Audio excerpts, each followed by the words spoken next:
If anyone was trying to make it hard for me, I wasn't aware of it. Mm-hmm. But I was so grateful to be any part of the business that I was unaware of anything else. Lucille Ball was called by all of America the red-haired queen of television, the woman who turned laughter into one of the greatest forms of power in Hollywood. She was the soul of I Love Lucy, the symbol of the golden age of American television. But behind all those rounds of applause, Lucy was a woman who observed people with a sharpness so cold it could be frightening. Before her death, she reportedly left behind a private recording in which she mentioned several actresses she could never truly respect. From someone who wore the mask of perfection like Joan Crawford, to a name that constantly created tension like Vivian Vance, to stars who had been consumed by their own fame like Judy Garland. All of them appeared on that list. And in that recording, there was one line that sent chills down people's spines every time it was repeated. They spent their whole lives building perfect faces for the public. But behind all that makeup were monsters Hollywood itself had raised. Among everyone who ever passed through Lucille Ball's life, perhaps no one left her as disturbed and irritated for as long as Joan Crawford. Lucille Ball once swore she never wanted to share a set with Joan Crawford ever again. To her, Joan represented exactly the kind of fake and controlling star she despised most in all of Hollywood. Everything began when Crawford was invited to appear as a guest star in the 1967 episode Lucy and the Lost Star of The Lucy Show. For Lucille Ball, it was a mistake from the moment the idea was planned. Not long after filming began, Ball discovered something she considered unforgivable for a serious professional. Joan Crawford almost never knew her lines.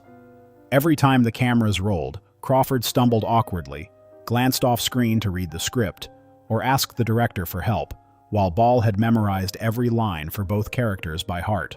However, the biggest reason Lucille Ball hated Joan Crawford's presence was not simply the lack of preparation, but Crawford's destructive habit. Ball repeatedly caught Crawford drinking alcohol right on set, even hiding liquor in a flask kept inside her handbag. For someone who had spent years enduring the alcoholism of her husband Desi Arnaz, Ball no longer had any patience left for that kind of lack of control. She saw it as an insult to the hard work of the entire production crew. The tension escalated so quickly that Lucille Ball, as both the star and producer of the show, repeatedly requested that Joan Crawford be replaced by another legend, Gloria Swanson. Ball bluntly declared that she could not work with someone who arrived on set intoxicated and ruined scene after scene. Although the request was denied because of Swanson's health issues, it revealed just how deep Ball's hatred toward Crawford truly was. The conflict reached its peak when Joan Crawford became so hurt and humiliated that she locked herself inside her dressing room and refused to continue filming. While many believed this might soften Lucille Ball, it had the opposite effect. She despised Crawford even more. Ball believed it was simply the performance of a fading star desperate for attention. She even threatened to fire Crawford immediately if she did not return to the set within minutes. When Joan Crawford finally returned and performed according to the script, the atmosphere remained frozen. Lucille Ball did not hide her irritation at all, and at certain moments she even rudely interrupted Crawford's performances right in front of the studio audience. The two women barely spoke outside the required dialogue in the script. Crew members later recalled they had never seen Lucille Ball so cold and cutting toward any guest star before. Another thing that made Lucille Ball almost incapable of liking Joan Crawford was Joan's emotional coldness. Many people who knew Joan described her as distant, controlling, and constantly creating tension for everyone around her. Lucille, by contrast, despite her temper and strictness, preferred a working environment that felt natural, energetic, and full of laughter. According to many backstage stories whispered around old Hollywood, Lucille often mocked Joan as someone who couldn't relax for even 1 minute. She felt Joan lived in constant obsession with appearing perfect, and that obsession made her seem fake to the point of pity. At the end of those storm-filled filming days, Joan Crawford bitterly uttered a now-famous line, "My God, people call me a bitch. Lucy can be meaner than I am any day of the week." As for Lucille Ball, she never spoke positively about the experience afterward. To her, the days of enduring Joan Crawford on set were a nightmare of unprofessionalism, an insult to the work ethic she had spent her entire life building. It was not merely temporary dislike, but the contempt of a serious professional toward an artist who did not respect her own work. What do you think about this conflict between the two actresses? Yet it did not stop there, because the next name shocked audiences even more. This woman was Lucille's closest on-screen friend. From the very first days on the set of I Love Lucy, Lucille Ball looked at Vivian Vance with immediate hostility and resentment. At the time, Ball came from the old-school belief that a woman should never allow another woman more attractive than herself to appear beside her on screen. When Vivian Vance entered the audition room with the same hair color, a slim figure, and youthful beauty, Ball bluntly declared that she could not play Ethel Mertz. To Lucille Ball, Vivian was a direct threat to her position as the #1 star of the show, and she demanded that Vance be fired immediately. That hatred did not stop at words. Lucille Ball stared at Vance with obvious irritation, analyzing every detail of her appearance. Her hair, facial features, figure, and even the way she moved. Ball could not accept that a woman of the same age and same hair color, yet younger looking and more attractive, would appear beside her. In Ball's mind, Ethel Mertz needed to be short, heavier, awkwardly dressed, with badly dyed yellow blonde hair and dark roots showing, the complete opposite of Vivian Vance's glamorous appearance. However, Vivian Vance was not someone easily intimidated, and that only irritated Lucille Ball even more. Instead of arguing or complaining, Vance asked Ball a question that was both daring and intelligent. "Miss Ball, what does Ethel Mertz look like?" After hearing the description, Vance responded with a promise. "I can't give you that by this Friday, but I can by next Friday." And she did. Vance dyed her hair brassy blonde with dark roots, wore tighter undergarments and ill-fitting clothes, used shoes a size too small to appear shorter and heavier, and even gave up the shaping garments women commonly wore at the time. That dedication did not immediately erase Ball's resentment, but at least it forced her to temporarily accept Vance's presence. The first season of I Love Lucy witnessed endless silent tensions between the two women. Lucille Ball continued behaving coldly and irritably toward Vance, especially as audiences began loving Ethel almost as much as Lucy herself. To Ball, every compliment directed at Vance felt like a knife wound. On some filming days, Ball barely spoke to Vance outside the required script lines. Crew members could feel the frozen atmosphere whenever the two were together, and perhaps Vance understood she was walking on a thin wire where one small mistake could lead to her immediate dismissal. The peak of their hostility became visible during a pregnancy episode, when Ball was given a dressing room directly beside the stage because she was pregnant, while Vance had to rush back and forth changing costumes 3 times within a very short period. When Vance arrived a few minutes late, Ball sharply scolded her in front of the entire crew. "You're late. You made the audience wait." Exhausted and hurt, Vance fired back with a line that later became legendary. "I'd tell you to go screw yourself, but I think your husband's already taking care of that." Ball burst into laughter at the remark, but afterward the two women reportedly did not speak to each other for nearly a week. Yet strangely enough, amid all that tension, they gradually came to understand each other more deeply than almost anyone else on the set. Vivian was one of the few people who witnessed Lucille Ball breaking down over her painful marriage to Desi Arnaz. When Desi cheated on Lucille and left her devastated, Vivian was often the person comforting her. Those personal tragedies pulled the two women closer together. But even after they became more emotionally connected, the underlying irritation never completely disappeared.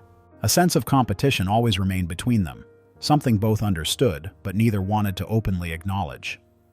By the 1960s, when Ball began producing The Lucy Show, Vance, now married to her 4th husband and living in Connecticut, made major contractual demands, roughly $500,000 up front, a salary increase, and especially the right to write, direct, and produce.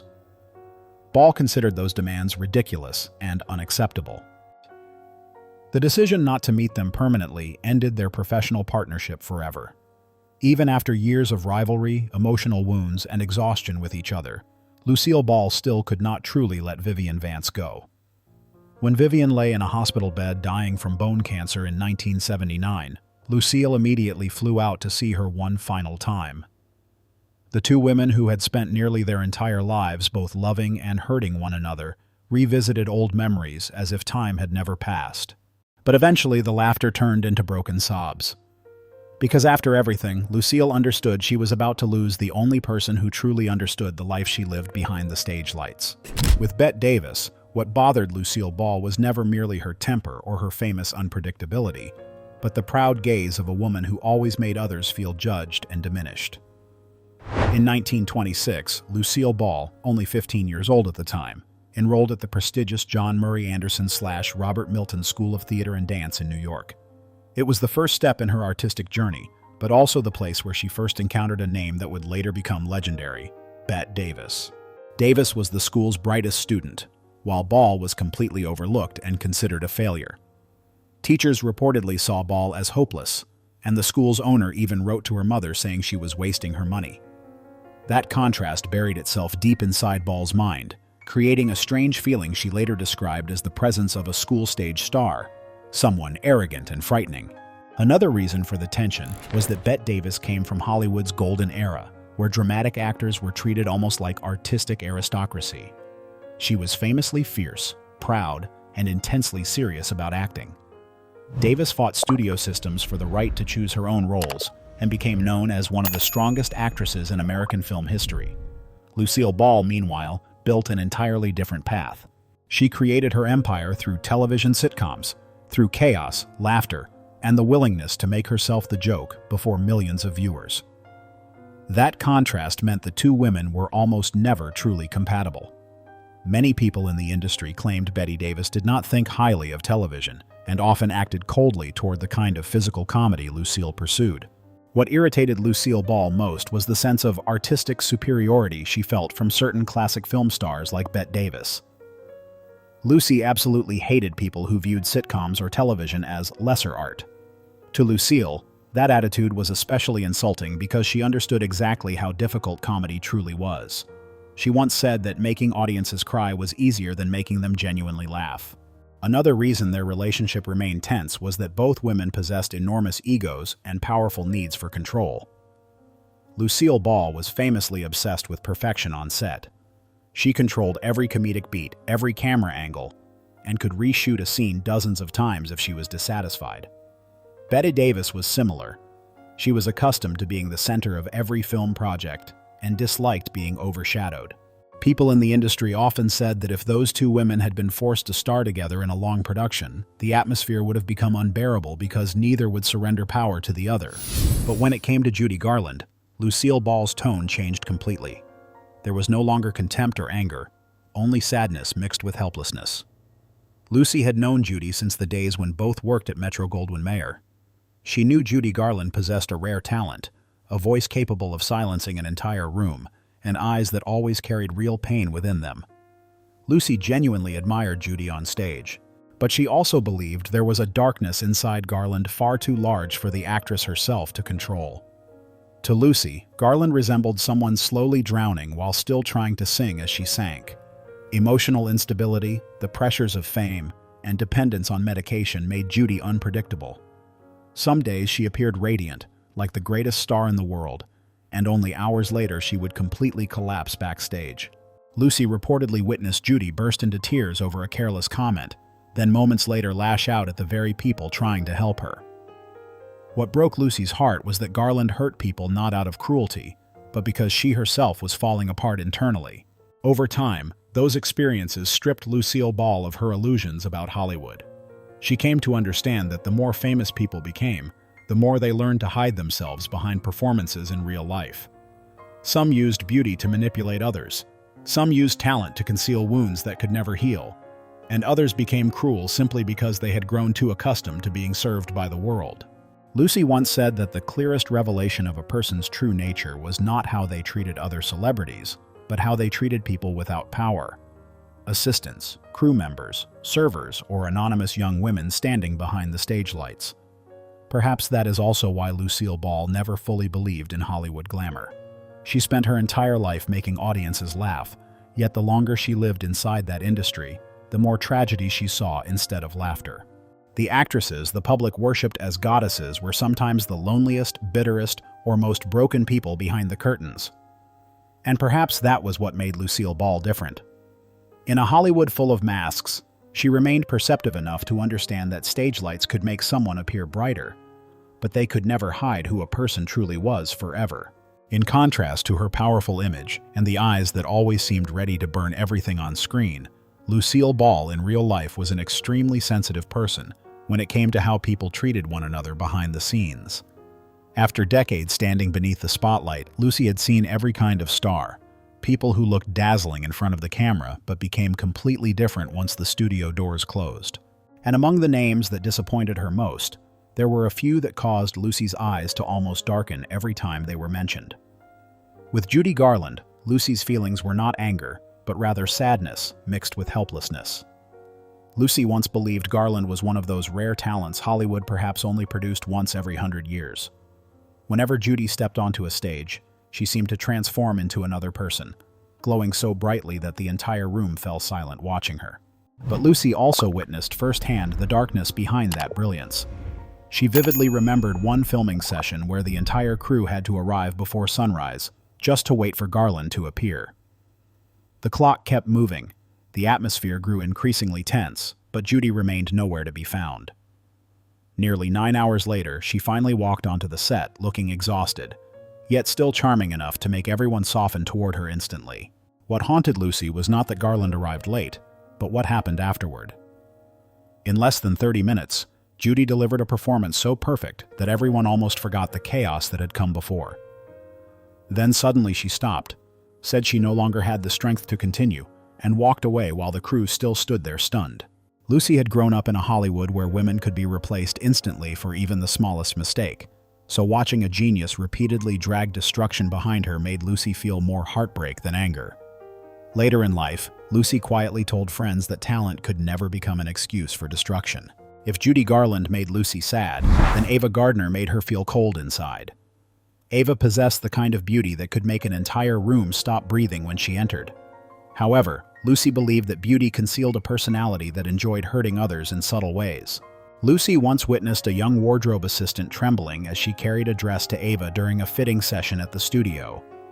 Simply because one seam had not been perfectly finished, Ava looked at the girl with complete contempt and coldly delivered a remark that silenced the entire room. The assistant stood frozen, her face burning red with humiliation, while Ava turned away as if nothing had happened. Lucy remembered clenching her hands so tightly they hurt, because she could not believe someone could be so cruel to a person who had absolutely no ability to fight back. After that incident, Lucy's impression of Ava only worsened. At an industry party, when someone mentioned Lucille Ball's name, Ava reportedly smirked and called her a washed-up clown.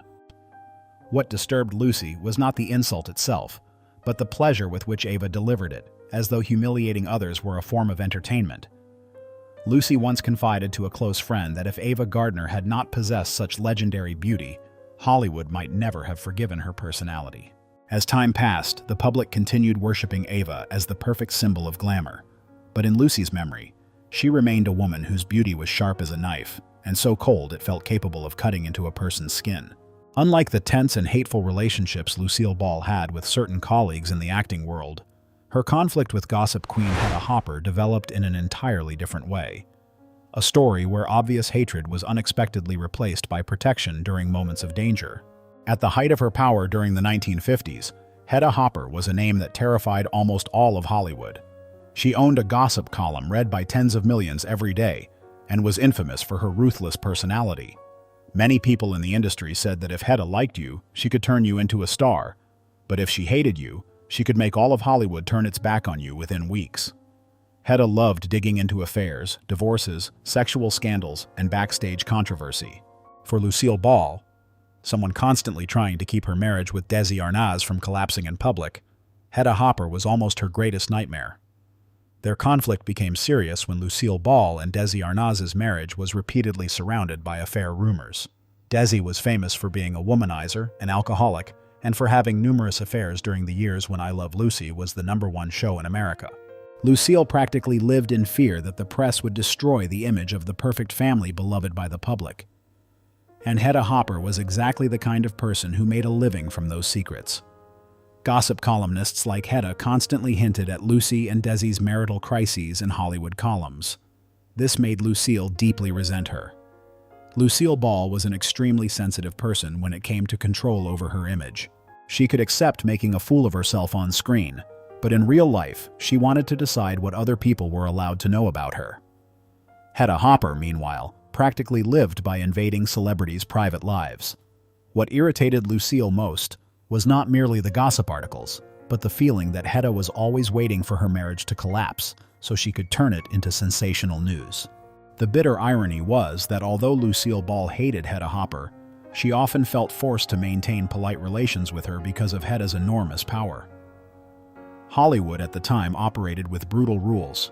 If you fought against Hedda Hopper, she could continuously destroy your reputation in the press. Some classic Hollywood stories and fan accounts even claimed Lucille attempted to maintain a peaceful relationship with Hedda simply to reduce how much her private life was exploited. At certain events, they even spoke warmly to one another. But beneath that politeness, there was always deep caution from Lucille's side. Lucille Ball especially hated the kind of power Hedda Hopper used by destroying other people's reputations. To Lucille, Hedda represented the dark side of Hollywood, a place where artists' personal pain became entertainment for the public. According to many Hollywood memoirs, Lucille lost a tremendous amount of faith in scandal journalism after years of being scrutinized over Desi's affairs and the collapse of her marriage. Meanwhile, Zsa Zsa Gabor gave Lucille Ball an entirely different feeling. Whenever someone mentioned that name, Lucy often laughed softly instead of becoming angry. But behind that smile was a quiet irritation that lasted for years. According to Lucy, what prevented her from ever truly liking Zsa Zsa was the fact that the woman almost never seemed genuine. From her laugh, the tilt of her head, her soft voice, to the look in her eyes whenever she entered a crowded room, everything felt like a performance practiced too carefully for the sake of attracting attention. Lucy once said that being around Zsa Zsa felt like talking to a character created for Hollywood rather than the real person behind the diamonds and flashing cameras. That irritation grew even stronger after a lavish charity gala in the late 1960s, an evening when Lucy believed she had seen the real face of Zsa Zsa Gabor. That night, Zsa Zsa appeared like a Hollywood queen stepping out of a movie. A fur coat draped over her shoulders, jewelry sparkling beneath the lights, photographers crowding around shouting her name. For the first few minutes, everything looked almost unreal in its perfection. But according to what Lucy later told friends, the moment the cameras lowered was the moment she saw a completely different person. A young volunteer politely approached to guide Zsa Zsa to the guests' table. Instead of offering a smile or a courteous thank you, Zsa Zsa reportedly looked the girl up and down with open contempt. Lucy stood across the room and immediately felt the atmosphere change. But what truly destroyed Lucy's impression happened only minutes later.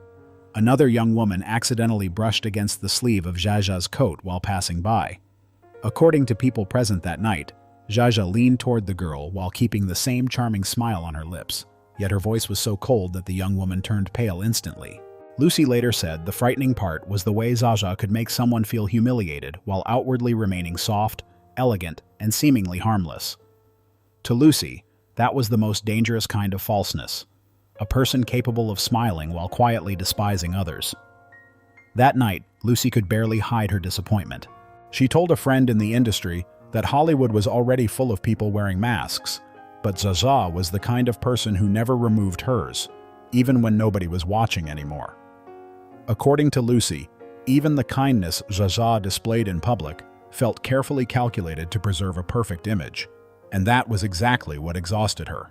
Because the longer Lucy lived inside the film industry, the more she believed that the most valuable thing was no longer beauty or fame, but sincerity, something becoming increasingly rare in glamorous Hollywood. Years later, when Zsa Zsa Gabor shocked the public after slapping a police officer in Beverly Hills in 1989, many people in the entertainment industry were stunned. But Lucy was not. According to people close to her, she simply said quietly that the public had finally seen the version she believed had existed for years behind Zsa Zsa's glamorous dresses and noisy marriages. To Lucy, those were the kinds of people who could wrap contempt in velvet, soft enough that nobody recognized it until it was too late. After all of her contributions to the arts, on April 26, 1989, Lucille Ball passed away following severe pain related to complications from her aorta, bringing an end to the life of the woman who had brought laughter to all of America for decades. But the more people look back on Lucy's life, the more they realize that behind the cheerful image on television was a woman who had witnessed far too many dark corners of Hollywood. Joan Crawford, Vivian Vance, Hedda Hopper, Zsa Zsa Gabor, and the other names she once mentioned were not merely difficult relationships filled with conflict. They also reflected a world where jealousy, power, and glamorous masks could transform people in frightening ways. In your opinion, among all the famous women who entered her life, Who truly disappointed and hurt Lucille Ball the most? Share your thoughts in the comments below. Thank you everyone for staying through today's story. If you enjoy secrets from behind the scenes of classic Hollywood, don't forget to like the video, subscribe to the channel, and turn on notifications so you won't miss the next stories.